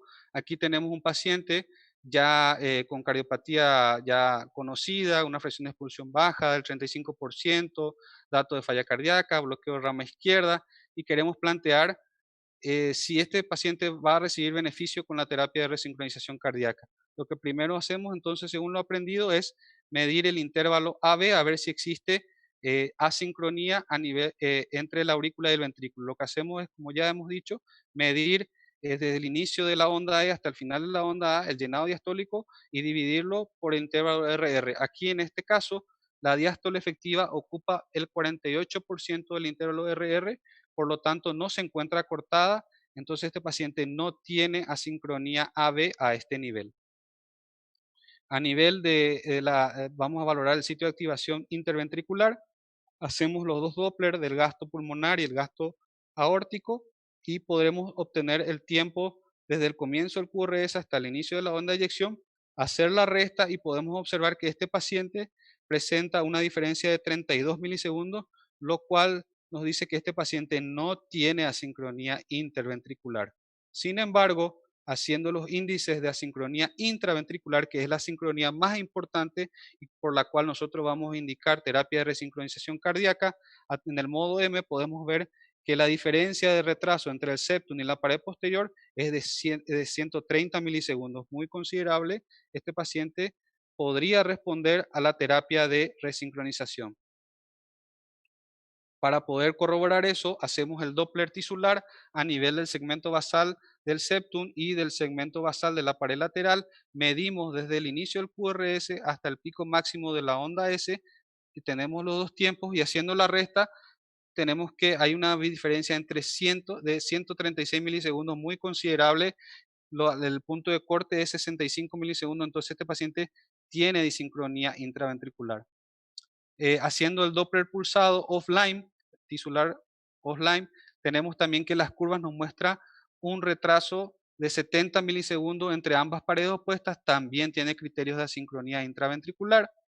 Haciendo el TSI, la máquina no nos deja grabar el bullseye, entonces lo que podemos ver aquí, un índice de U mayor a 33 milisegundos, tiene 39 milisegundos, tiene asincronía intraventricular importante este paciente. Haciendo el strain, también vemos las dos curvas totalmente disparejas, separadas. Este paciente nos dice que tiene asincronía de paredes opuestas. Y haciendo el strain radial también vemos una desorganización en las curvas. La pared septal y la pared lateral presenta un estironamiento, las curvas están separadas, hay una dispersión tremenda, también nos indica que tiene asincronía intraventricular. Y bueno, eso es todo, muchas gracias. Nunca pierdan el enfoque clínico de la cardiología independientemente de la especialidad que se dediquen. Muchas gracias y gracias por la atención. Luis, excelente tu charla, muy práctica. Con ese último ejemplo diste el toque final. Excelente. Voy a dar paso a los panelistas. Javier, te quiero hacer una pregunta. Vos que tenés muchísima experiencia, activa tu micrófono un poco, Javier. Que tenés mucha experiencia, quiero que nos expliques, por favor, el dinamista y electrofisiólogo, cómo ustedes colocan el resincronizador, la forma cómo hacen y en la tasa de éxito generalmente que tenemos nosotros acá en el país. Si nos querés dar una explicación así básica para nosotros que hacemos imágenes, por favor. Raúl, gracias por la invitación para participar de este prestigioso foro y realmente magnífica la charla de Luis y de Emilio, que dio conceptos bastante claros con respecto a lo que son el manejo de pacientes con indicación de resincronizador. Realmente la experiencia en Paraguay ya es bastante amplia desde el punto de vista de implante de resincronizadores y cardiodesfibriladores con una tasa muy elevada de éxito, que es más del 95%, igual a las series mundiales, salvo casos muy raros que el seno es muy, llamémoslo, imposible de canalizar y se tuvieron que pasar a implantes epicárdicos del BI. Pero hoy en día también la novedad al respecto es que se está preconizando mucho el implante de los electrodos a nivel del haz de His como digamos, como una alternativa al implante del seno coronario, porque produce una morfología del QRS muy estrecha y un desempeño hemodinámico con las mismas características. También hay lo más importante para los que nos están escuchando, clínicos, cardiólogos en general y ecocardiografistas también, lo que puntualizaron bien los expositores es la selección apropiada. ¿Qué paciente es el que realmente puede beneficiarse de una terapia de resincronización cardíaca? Y los que tuvieron experiencia, vos conocés, Raúl, hemos trabajado mucho en este tema, y los que responden realmente es magnífico. Esa respuesta a lo que llamamos el reverse remodeling, la reversión de ese remodelado, cómo disminuye el ventrículo izquierdo, cómo aumenta la fracción de eyección, y eso vemos en el paciente, vemos en el paciente en quien hemos tomado todas las consideraciones o todas las evidencias que nos dicen que ese sea el que tiene más chance de responder. Muy simple, cardiopatía dilatada, no isquémica preferentemente. Cuanto más estrecho, perdón, más ensanchado el QRS, preferentemente bloqueo de rama izquierda, más de 150 milisegundos idealmente, 130 también, hay muchos estudios, mujeres y por supuesto en menor proporción los pacientes isquémicos, pero ahí es muy importante valorar lo que se llama la carga o el burden de cicatriz, porque si la carga de cicatrizal es muy importante, entonces las posibilidades o la tasa de éxito es muy limitada. Los parámetros ecocardiográficos son fantásticos hoy en día, hay demasiadas, muchas opciones, muchas técnicas que todos ustedes lo manejan muy bien, que nos ayudan por sobre todo en la primera etapa a definir qué paciente es el que tiene ese deterioro importante de la fracción de eyección, si hay algún otro componente estructural que pueda ser manejado de otra manera, y en el seguimiento del rol es fundamental por todos esos parámetros que bien nos estuvo hablando Luis, la optimización AB, la optimización de los intervalos interventriculares, y ahí también en ese sentido los nuevos dispositivos, años anteriores estábamos limitados porque el cable del ventrículo izquierdo contaba con un solo electrodo, y hoy en día tenemos hace un par de años lo que llamamos electrodos multisitios. O sea, con un solo electrodo colocado en el seno coronario, tenemos varios lugares de estimulación, entonces podemos ir cambiando la configuración de esa estimulación para optimizar al máximo esa sincronía interventricular. Realmente es fantástico todo lo que se puede hacer hoy con la terapia de resincronización cardíaca. Los resultados son muy buenos y el respondedor mejora ostensiblemente, y como solemos decir, da gusto ver ese tipo de pacientes porque la mejoría es tremenda y la calidad de vida que le incrementa, le mejora es sorprendente. Ahí les puedo decir Excelente, ahora. Javier. Realmente muchos casos tuyos vimos que responden, pero brutalmente, casos que tenían una fracción de eyección menos del 30% y que le ve después un tiempo y ya tiene una fracción de eyección prácticamente normal. Esos son los que responden perfectamente bien. O están aquellos que no responden, pero su insuficiencia mitral, Lo de que corregimos. era severa, lo único que cambió es que se volvió leve y con eso mejora brutalmente ya sus síntomas. O sea, yo agregaría un tipo de un respondedor también, conste que no está clasificado, el que no se deteriora más, el que le pusimos y quedó con 30 y pico, pero quedó ahí, pero no se deteriora más. En cambio, uno lo ve en el seguimiento, o sea, lo veía en el consultorio antes de indicarle y ese paciente se iba deteriorando.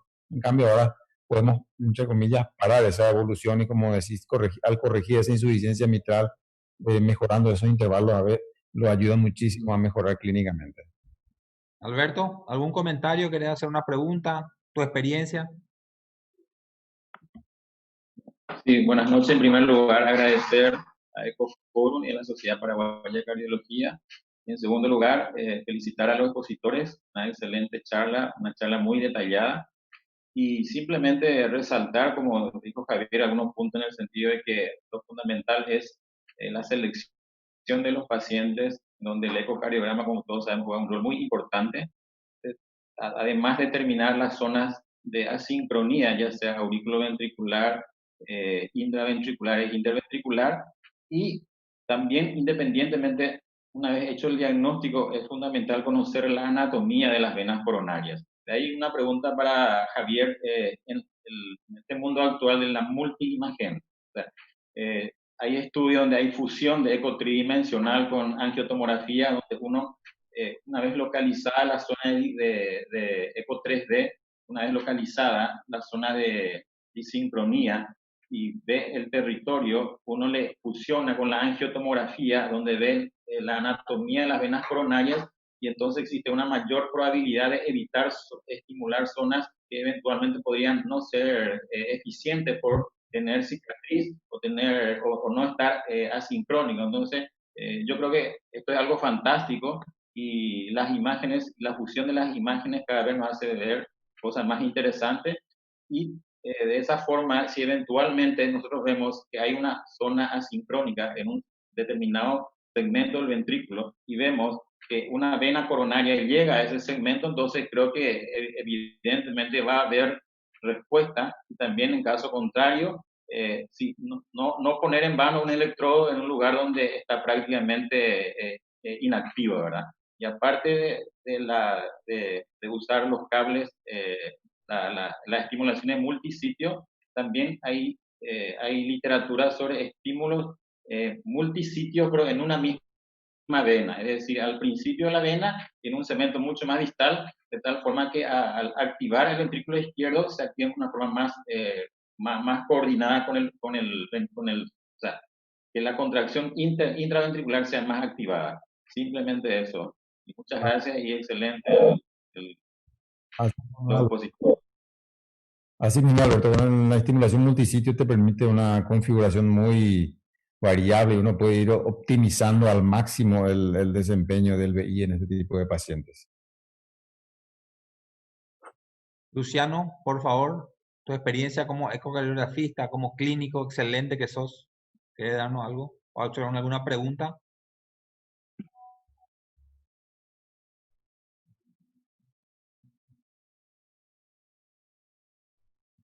Muchas gracias y felicitaciones a los disertantes. Realmente ambos estuvieron excelentes. Me inquieta un poco siempre el hecho que las firmas que producen los cardiógrafos que usamos hasta hoy y de acuerdo con los softwares, y entonces muchas veces es un poco, digamos, confusa, por lo menos no tengo experiencia alguna con otros equipos que no sea el que yo uso, no voy a mencionarlo. Entonces, no sé cómo les va a los ecocardiografistas estar estudios que no son los que están utilizando habitualmente, fuera de los que habitualmente. Eso les quiero preguntar.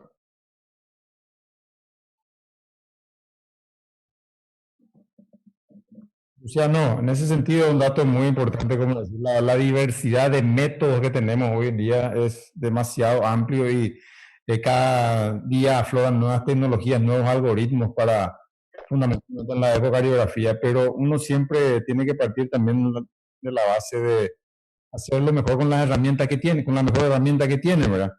En este caso, bien Luis lo mostró para determinar la sincronía auriculoventricular. En cualquier máquina simple te lo puede hacer.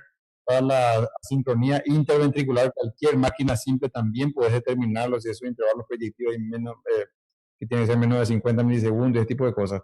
Los otros ya son un poco más finos, digamos, pero con esos parámetros básicos vos podés determinar eventualmente qué grado de asincronía tiene tu paciente para poder decir, este paciente eventualmente podrá mejorar su condición, pero por sobre todo, otra vez, los parámetros más importantes son su fracción de eyección, que vos lo sabés valorar perfectamente, y tu electrocardiograma que tenga su QRS ensanchado, que son los indicadores de más valor predictivo desde el punto de vista de resultados finales. Así es, Luciano. Así es, Luciano, como te explicó el doctor Galeano. Son dos parámetros que uno necesita realmente tener equipos de primer nivel en todo el país para ver cómo está, por ejemplo, un paciente que se le colocó resincronizador, medir el intervalo AB, lo que explicó Luis, y en segundo lugar, nada más que tener el intervalo interventricular a través de lo que es el intervalo BB, que se le llama, ¿verdad? Que es nada más que ver cómo está el BTI en la vía de salida del ventrículo izquierdo y el electrofisiólogo colocando el aparatito encima del resincronizador te dice que el intervalo BB está en más 20 o en más 40. Eso significa que está estimulando más rápido el lado del ventrículo derecho que el izquierdo. Y vos le vas diciendo que te ponga más 10 o 0. Y si le decís que te ponga menos 20 es porque estimula primero el ventrículo izquierdo que el derecho. Hasta que vos encuentres que el BTI de tu vía de salida es el máximo. Quiere decir que en ese momento, cuando tu VTI es el máximo, es donde los dos impulsos están llegando al mismo tiempo al septum interventricular. O sea que es del mayor sincronismo. Ahí ya no hace falta ni siquiera que hagas TSI ni strain. Son parámetros básicos, ¿verdad? Que uno puede hacer realmente en cualquier centro de ecocardiografía, siempre y cuando tengamos un electrofisiólogo o una persona experta que maneje estos intervalos, ¿verdad? Que en otros países el ecocardiografista maneja solo, ¿verdad? Sin el electrofisiólogo, porque son parámetros realmente que el técnico sabe, ¿verdad? ¿Verdad, Javier? No. Eso no te gustó, Javier. Hace tu caso, Luciano. Yo quiero hacer una breve pregunta Vale, adicional. ¿Cree que a pesar de, o sea, ya pasó 12 años de ese tiempo a esta parte, ustedes creen que pasa mayor tiempo para que sean incluidas estos parámetros ecocardiográficos de los cuales nos habló también Luis Benítez Siembra? Salió todo muy borroso, no sé si alguien me escuchó bien. Sigue, ¿en cuánto tiempo te preguntó? ¿En cuánto tiempo? ¿En cuánto tiempo en la guía se va a poner estos Te parámetros va a poner, ¿qué ecocardiográficos? parece? Eso, los parámetros ecocardiográficos como parte esencial de Nueva una valoración. optimización o de elegir el paciente que va a ir a terapia de resincronización. Yo creo que muy pronto, porque como vimos con las nuevas técnicas y los equipos sofisticados que tenemos hoy en día, se acercan, se acercan tremendamente a diagnosticar una sincronía intraventricular exacta, ¿verdad? O sea, yo creo que oportunamente va a estar saliendo todo eso. Como vimos, el Doppler tisular tiene una alta variabilidad inter y intraoperador. Con las nuevas técnicas nosotros disminuimos ese porcentaje de variabilidad y con cada vez más nos vamos acercando a que tengamos parámetros más exactos. Doctor Oscar Garayo, ¿quiere hacernos un comentario, una pregunta acá a los panelistas, a los disertantes? Sí, buenas noches, ¿me escuchan? Sí, antes que nada, felicitaciones para Emilio y Luis por la brillante disertación de ambos. Realmente muy bueno. Realmente yo, mi experiencia clínica es bastante interesante, ¿verdad? Porque veo muchos pacientes en insuficiencia cardíaca y siempre me encuentro con estos pacientes que ameritan ir a un procedimiento para implante resincronizador. Pero a veces tengo el problema de que la gran mayoría están fibrilados, están en fibrilación auricular y ahí entro en una nebulosa, ¿verdad? Porque no sabemos cómo actuar, ¿verdad? Entonces, a menos de que se los anticoagula y todo eso, se lo trata con toda la batería, con todo el tratamiento para insuficiencia cardíaca.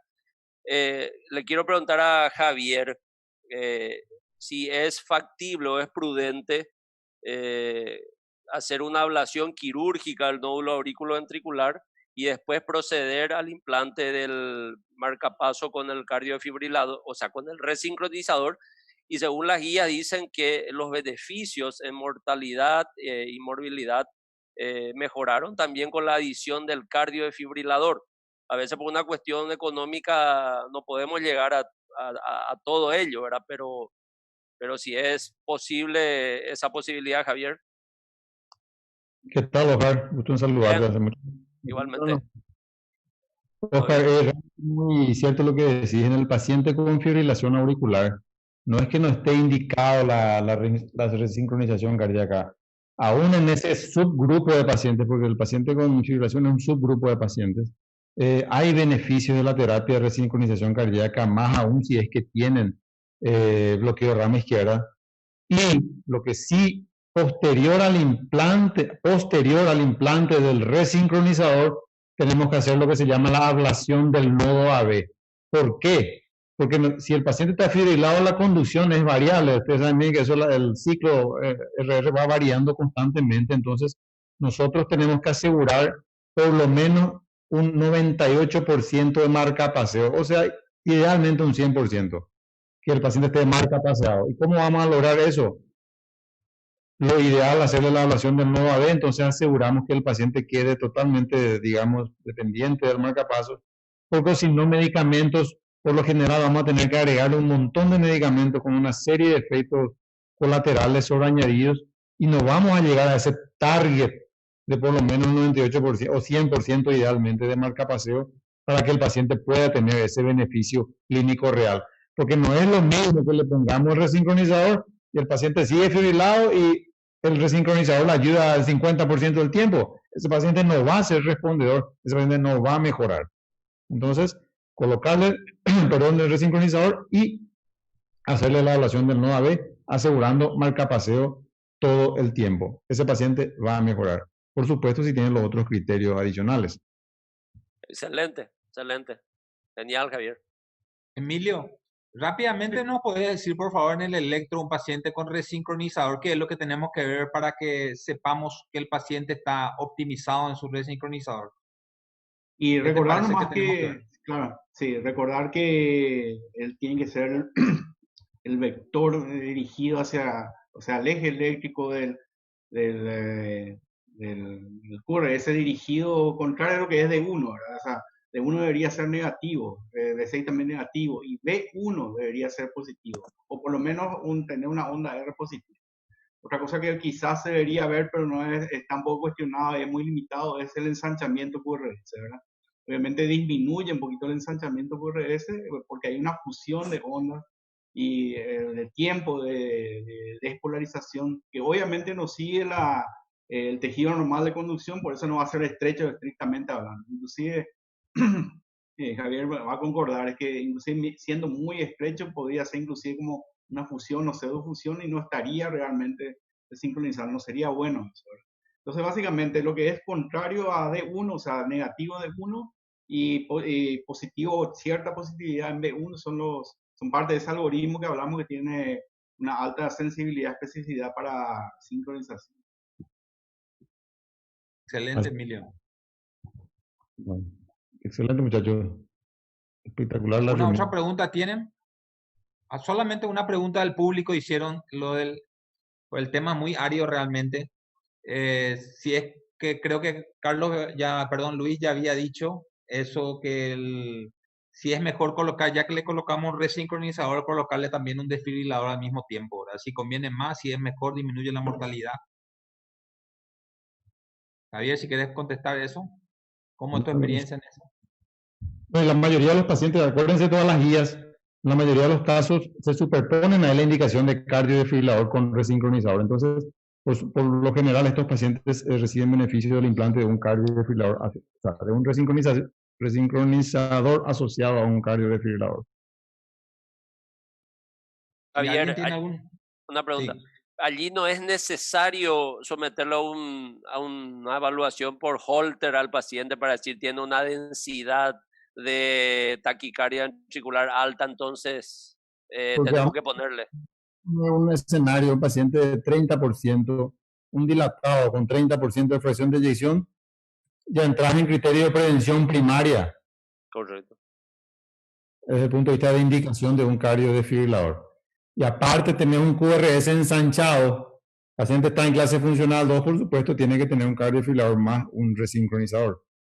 Si la fracción de eyección está entre el 35 o 40%, y ahí tener taquicardia ventricular en el holter, bueno, entonces ahí es otro escenario donde deberías de considerar sí hacer, no un holter porque no te vas a encontrar probablemente TV no sostenida, pero sí un estudio electrofisiológico para ver inducibilidad de arritmias ventriculares sostenidas. Y si hay inducibilidad, entonces tiene sentido ponerle un desfibrilador, en este caso asociado. Siempre es útil recordar que fracción de eyección baja es predictor de muerte súbita también, ¿no?